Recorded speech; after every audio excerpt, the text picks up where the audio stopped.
Assalamualaikum warahmatullahi wabarakatuh. Alhamdulillahirabbil alamin. Innalillahi wa inna ilaihi rajiun. Bapak Ibu sekalian, ketika pertama kali saya mendapatkan berita bahwa saya harus menerima amanah sebagai salah satu pembantu Bapak Presiden dan Wakil Presiden di kabinet ini sebagai Menteri Agama, tentu yang saya rasakan adalah kaget. Karena dalam mimpi yang paling liar saya tidak pernah membayangkan menjadi Menteri Agama. Tetapi apapun tugas amanah yang sudah diberikan ini, saya sudah bertekad untuk mewakafkan seluruh hidup dan apa yang saya miliki untuk bangsa negara. Dan kebetulan sekarang mendapatkan kesempatan melalui Kementerian Agama. Saya akan melakukan apa yang paling baik untuk bangsa dan negara ini. Yang berikutnya yang saya harus sampaikan adalah bahwa setelah nanti resmi menjadi Menteri Agama, yang pertama ingin saya lakukan adalah bagaimana menjadikan agama itu sebagai inspirasi, bukan aspirasi. Artinya apa? Bahwa agama sebisa mungkin tidak lagi digunakan menjadi alat politik, baik untuk menentang pemerintah maupun merebut kekuasaan, atau mungkin untuk tujuan-tujuan yang lain.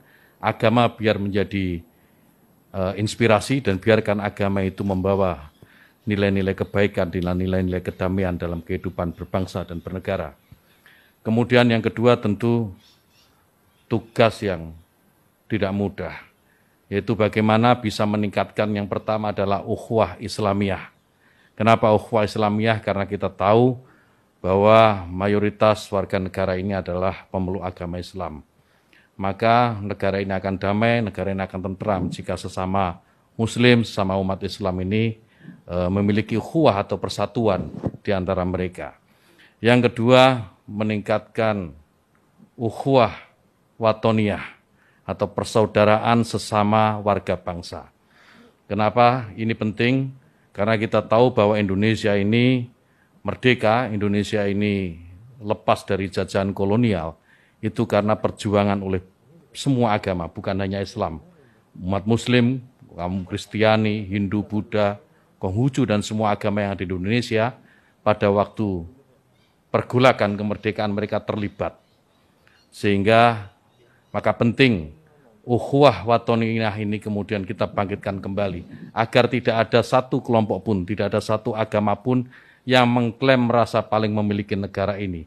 Semua berhak memiliki negara ini. Kemudian yang ketiga, ukhuwah basyariah, persaudaraan atau persatuan sesama umat manusia.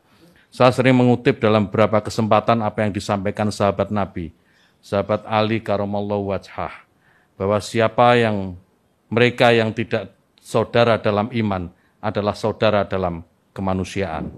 Ini saya kira penting untuk menjadi kesadaran bagi seluruh warga bangsa ini. Jika ini dilakukan, maka saya meyakini ke depan Indonesia ini dengan jauh lebih tentram, dan pembangunan yang tadi sudah disampaikan oleh beberapa calon menteri tadi, itu akan lebih mudah untuk diwujudkan.